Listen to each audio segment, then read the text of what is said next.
Hello everyone and welcome back to my YouTube channel. Today I have a clean and simple birthday card to share with you using Colorado Craft Company stamps and a gorgeous stencil from Clearly Besotted.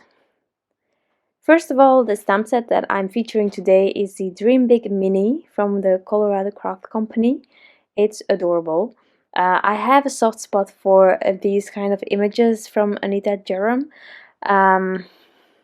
But due to budget, I don't have a lot of them, but from time to time I treat myself on a really small one, and I decided to also give myself some bigger ones, but then mostly to do some one-layered cards so that I could save some money by not buying the dies.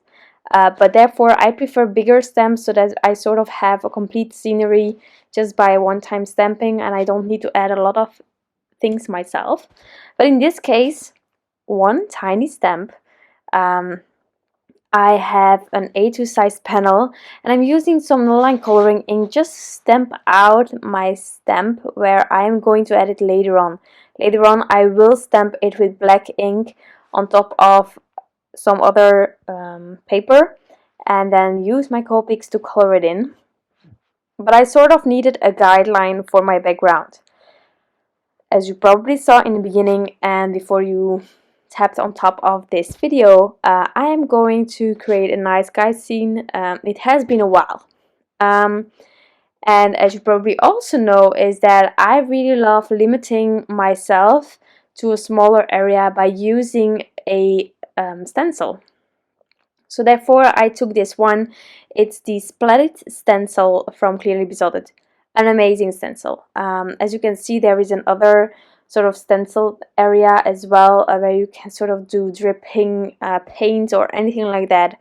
But I think this splatter is really fun. So I'm gonna use that. So I stamped my image out because I want to have that yellow glow just right around that star. And so therefore now I can see where that star is going to be and how much yellow I need to add. And then the next thing is to take my other distress inks and go from light blue to really dark black. But in this case I really love going towards that lighter area by building down, if you can call it like that, starting with my really dark colors and just making sure that I am working my way towards my lightest blue when touching the yellow area that I already added. And definitely keep going back and forth until you like the blend. I also don't mind going over the yellow with my blue distress inks just because it is a glow. It doesn't need to be completely yellow or stark yellow. If you want to, you can, but don't be afraid to go over it. Go back and forth. Also go back over that blue with your yellow. You will still be able to push a bit back. Of course, these are distress inks. They are less forgiving if you really want to be able to go over things and get that color back on top. Distress oxide inks or similar like that is really handy for that. But I love the brightness of distress inks. I don't really like the chalky finish of distress oxides. That's why I'm using them. Well, I think I haven't used them for 2 years now, but in the beginning I definitely did, and it really helped me to get to know that ink blending kind of thing that takes a bit of time to get used of ink blending and the inks that you're using. Distress oxides are really forgiving and it really helps if you're new to ink blending. Also paper can help.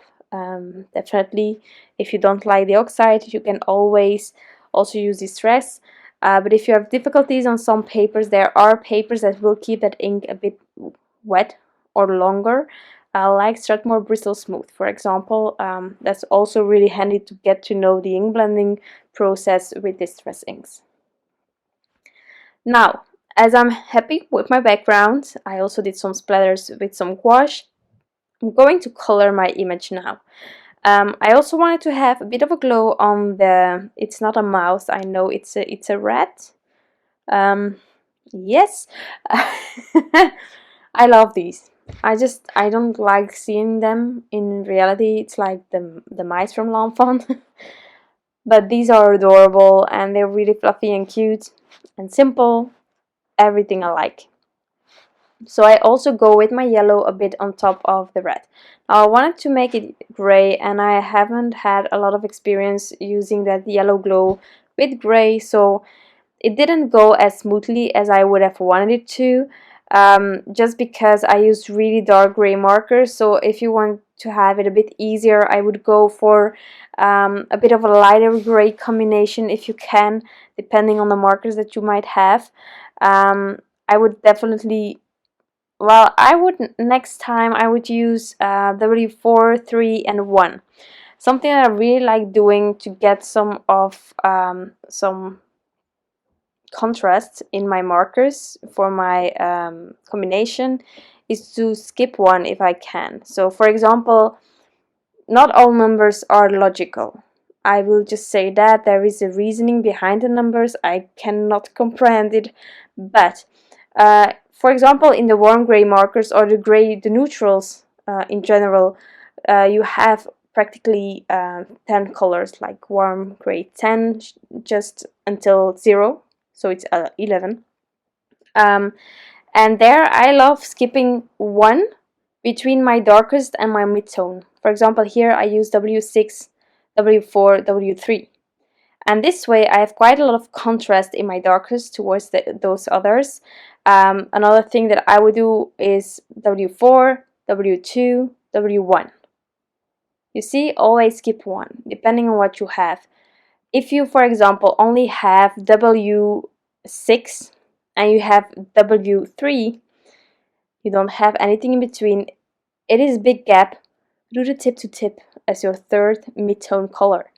That will help you as well. So there are many ways to get a bit creative with maybe the markers that you only have. Don't think you need them all. It's practical, but definitely in the beginning, get to know your markers. It's too expensive to just keep buying and not getting a hang of it. Also, it's just really expensive.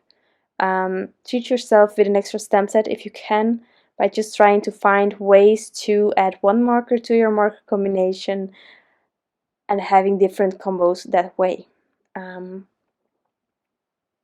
Just a tip. And that's also how I approach markers. Okay, so I have my image. I added it there where I previously stamped the image with some no-line coloring ink. I added it with thin foam squares, and then I added this panel on top of a card base. Now I'm finishing it up by adding glossy accents all over this star, and then this card is finished. Clean and simple, but I think with a lot of impact. Anytime that I'm creating a night sky scene, I'm so glad that I did it, because just see the impact of it. And then the glossy accents, just that one image shining literally. I love it. So I hope that you enjoyed this card, that it inspired you in a way. I am really glad that you came by. I truly appreciate you being here. I truly hope that you enjoyed it as well, and that I will see you back next time. I want to wish you an incredible day, and I'll be back soon. Bye!